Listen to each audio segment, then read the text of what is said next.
Viewers like you make this program possible. Support your local PBS station.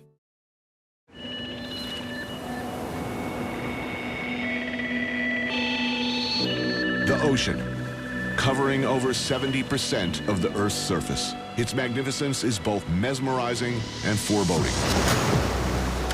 It is believed that life began in its depths some 1 billion years ago. Its bounty and its life-sustaining powers are as important as the air we breathe.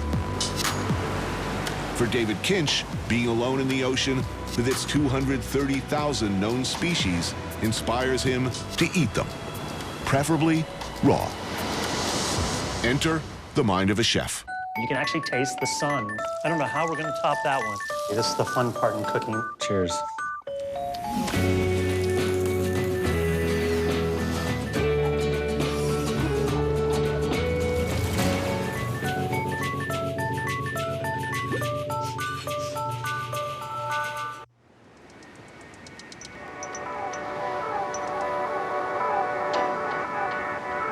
I always felt a strange, compelling attraction to it.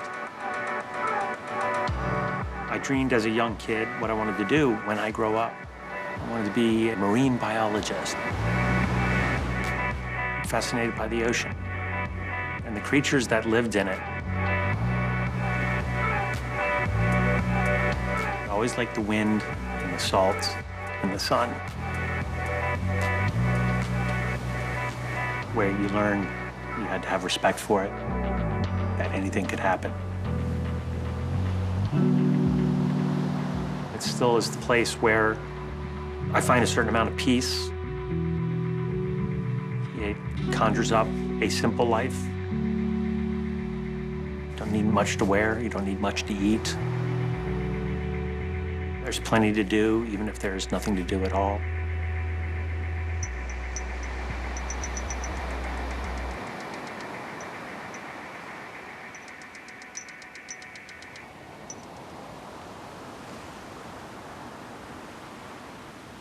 If you are walking along the coast, you come to points, rocky outcroppings, reefs pushed up. You can tell that it's earthquake country. On these little plateaus, crags, holes, tides come and go, and they leave a lot of things behind. They are like aquariums, starfish and seaweed waving at you, and sea anemone. Can never pronounce that word. And there's shadows. It reflects with the water and the sun and the movement. It's pretty astonishing, and then it's gone.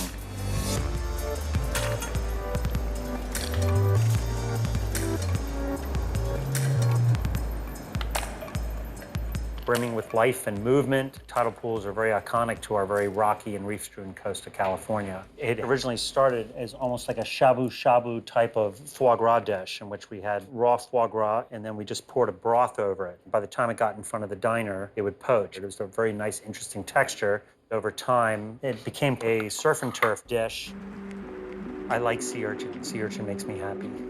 It's the one creature you always find in Northern California in a tidal pool. Very, very beautiful creatures.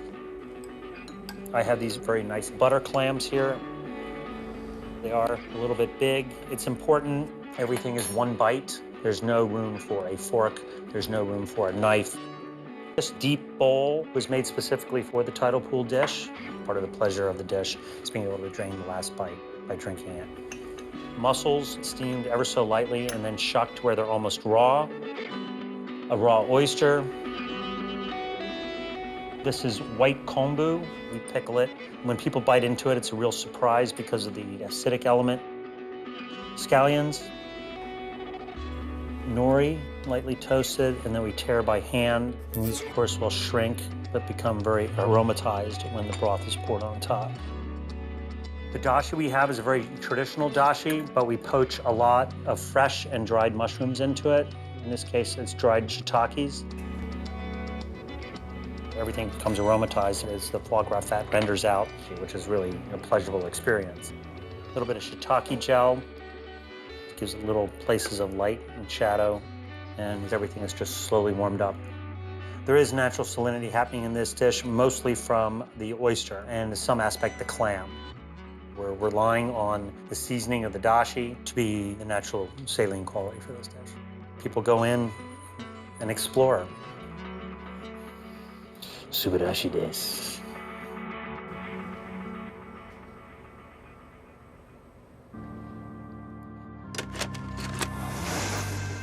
Okay, ready? First thing, take off the head. Now we'll take the fillets off. Belly, all the way to the spine. Next, along the back. Belly back. Flip it over. Back belly.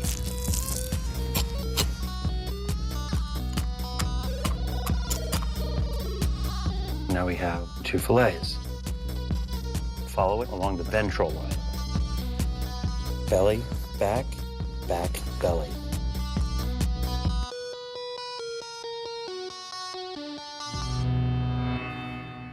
I went to the green market this morning. I found some peas, pea shoots, and some bush basil. The sashimi dish we're going to do today is with sea bream, a classic fish used for sashimi in Japan. First thing is I'm going to take the skin off these fillets. Where did you learn those techniques like that? I learned them working in Japan. Yes. And working with Japanese cooks. Even when I was staging in Europe, there was always a Japanese stage. Training, yeah. So you ask a lot of questions.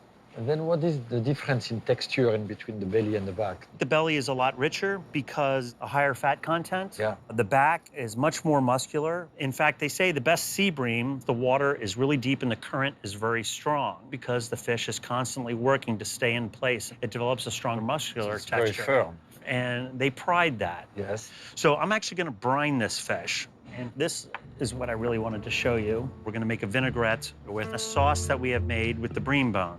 How do you treat the bones? We very lightly cold smoke the bones, stack the bones in a pot with a tremendous amount of ginger, Oh, interesting. completely cover it Yeah. with dry sake, and then cook it all the way down to a glaze. And it does its magic. How shiny it is, right? Yeah, it's emulsified. Yeah, you're right. It's intense. It's intense, but it's very refined Yes. and very harmonious, but well balanced. Oh, I can And- taste the bones at the end. You end up with the fish flavor. Bream bones, Yeah. we served with the fish. Super interesting. It's almost like caramel, Yeah, toffee sauce. fish toffee. So this is the base of your vinaigrette. Yes, that, and then, believe it or not, extra virgin olive oil. Hey, California olive oil. So half and half. It might need a little bit of acidity, a little bit of rice vinegar. Sure. So I'm going to give it a fish, a quick rinse.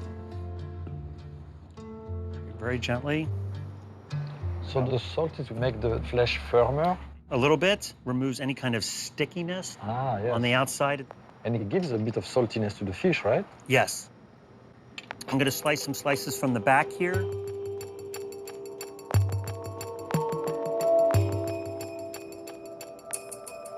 It's true that the fish shines. Almost like you see a rainbow. It reflects the light in a very different way.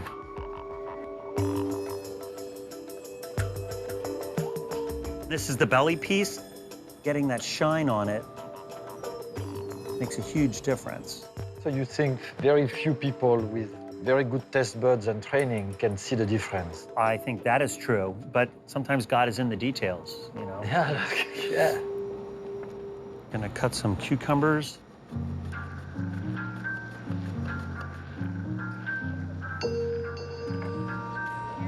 They look beautiful and fresh, huh? They have a nice crunch to it. Yeah. You barely blanch them. About 10 seconds. They kept their flavor too. Yes. Are you inspired by Japanese presentation? Very much so. I'm fascinated by the idea of handcrafted. Yes. To me, that contributes to the entire appeal of a dish in front of a guest. Fish toffee sauce.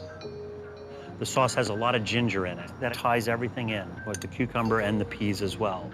Not too sweet. No, no, no, it's cooking. With the fish, the ginger loses like pungent, strong flavor. It becomes more subdued. Yeah.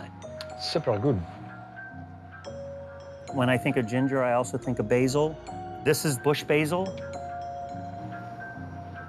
It's very fragrant. It looks beautiful. This is an homage to the product and to your philosophy of cooking. Thank you.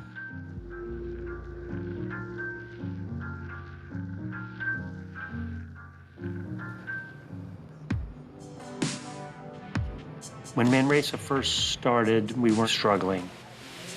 And Eric came to the restaurant to eat. He said he had a great experience, and it pained him that we weren't busy. He called me and said, I want you to come and do a lunch here in New York. I'm going to introduce you to people. There's not a lot of people who would do something like that. I will always be grateful to Eric for that.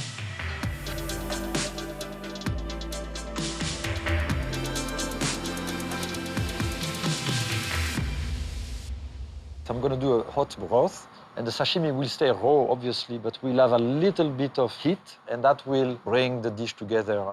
It's plentiful. And mackerel, it's a great fish that was overlooked for many years. It was considered cat food for a long time. Yeah, but it's very rich. Good and for you. Great texture, and it tastes delicious. We have great mackerel in California also, and it's much darker in color. Because of the blood? Yeah, because of the bloodline and the size. Yeah. So there is a huge diversity in species between the Atlantic and the Pacific. For sure. It's pretty amazing. Yes, it's a huge difference also in the flavor of the fish. I agree. I start with shallots. I don't like onions. Yeah. They're not as precise in flavor as the shallot. The onion, to me, is too sweet. And in a sauce, as soon as you put sweetness, all the flavors, they're not very controllable. So the onion doesn't have the same power as the shallot. Some white wine. That's good for TV, I guess. It's okay. Put the shallots in it. Okay. Using a little bit of white pepper. We are going to put few Manila clams, some mussels. Clam flavor is more briny. It's just to cut the sweetness of the mussel juice. That's fascinating. And then we're just gonna let it cook until they open. I miss the flavor of clams. It's something on the Pacific coast we don't get much of. When they open, I'm gonna let them release their juice. I don't really care about the meat for this dish. In discussing the mackerel, it will be interesting to cook it, but soon as we do that, we lose 80% of the qualities of what we like, the delicate flavor of the fish itself. So how can we have a dish where the mackerel is cooked and is not cooked at the same time?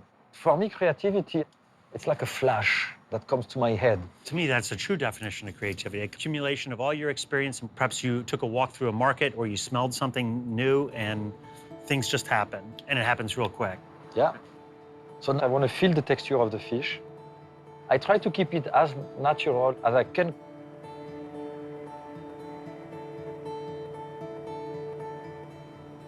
It's beautiful. Oh, it smells fantastic. This is getting good, you see? This one has a lot of juice still.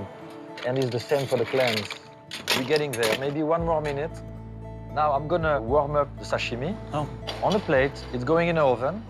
The idea is have the plate not to be too cold. Because of the sauce with butter going on it. Yes, and the fish to be a bit warmer than room temperature.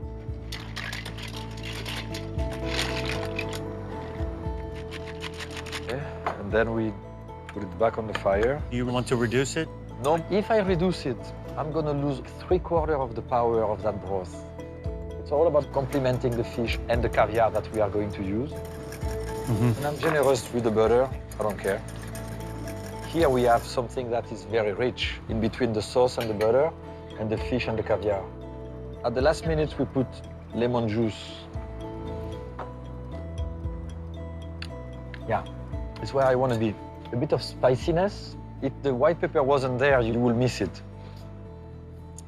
It's delicious. Now I'm going to put the caviar.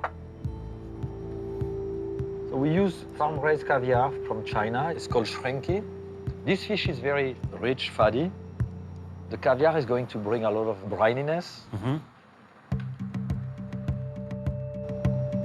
A little bit of micro chives that brings a little bit of a rigor into it. Thoughtful. So now the sauce is very hot. Cover the fish with it, It's beautiful. but not the caviar. It symbolizes everything that I love about your cooking. There's a quiet confidence in the food. Everything has a very natural presentation to it, but it's obvious that a lot of thought is gone behind every single step, Yes, like you're cooking. like you're cooking. Well, Do you trust people that don't like caviar? no. In general, I don't trust people who don't like food.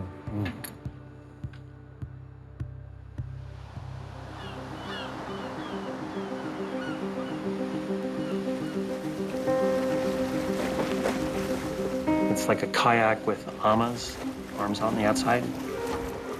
It's a little rocket, flies.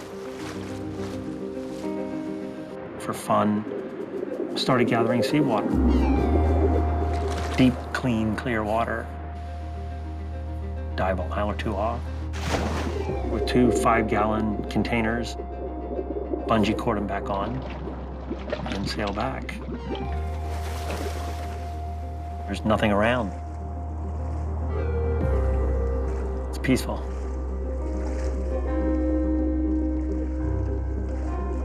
The beauty of fleur de sel is the sexiness of the way it just rolls off your finger. It lands and it looks good, it tastes good, and it's just the right amount of bite. But I like to think it's one of those intangibles that shows the difference between something that's very good and great.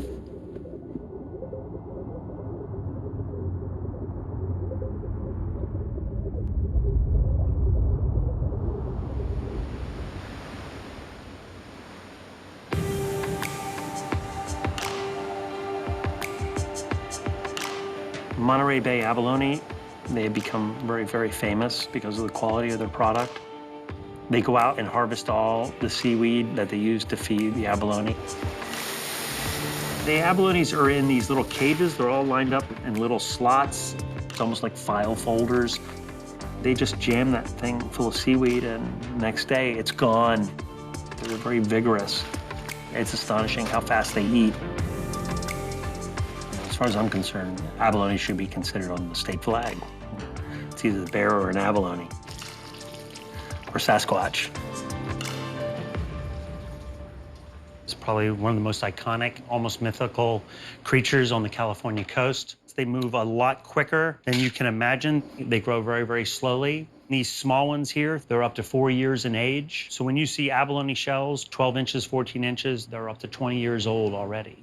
First thing is to blanch them to get them out of the shell. In this case, we braise them in dashi, soft water, kombu, and katsuboshi.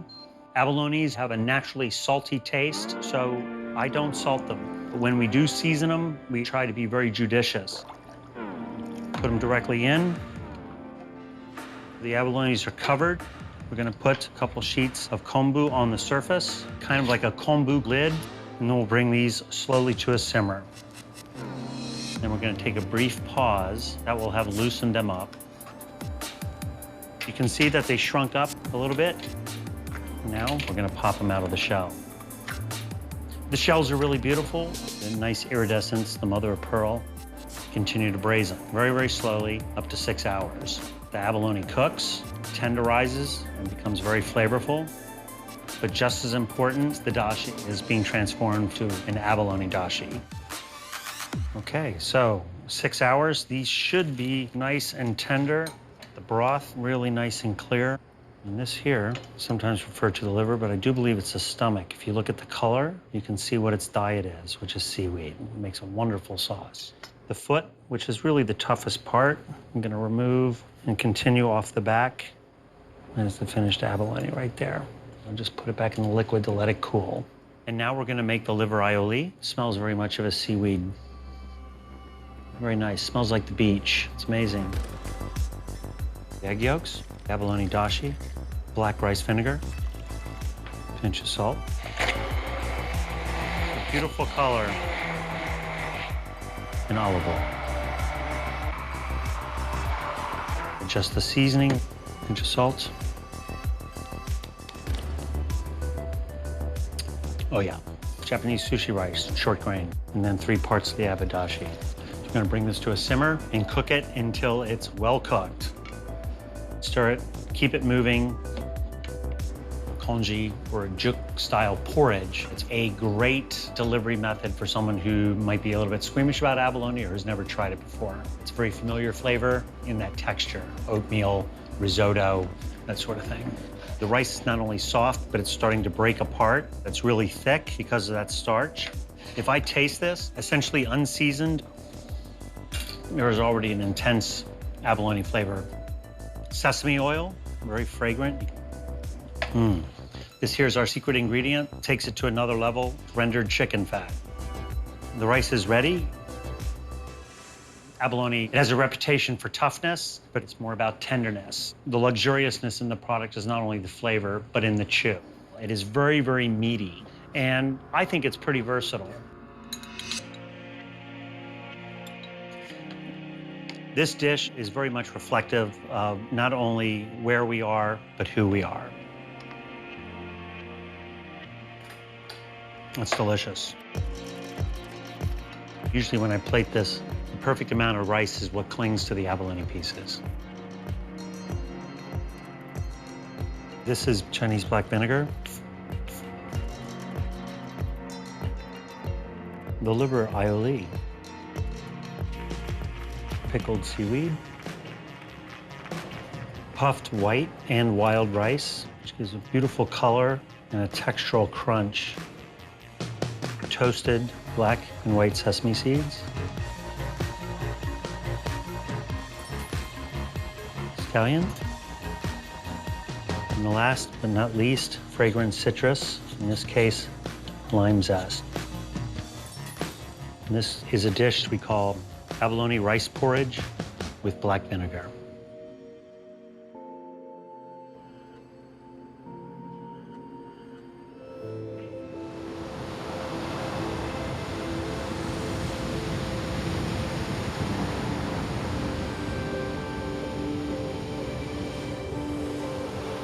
The ocean, floating in the water.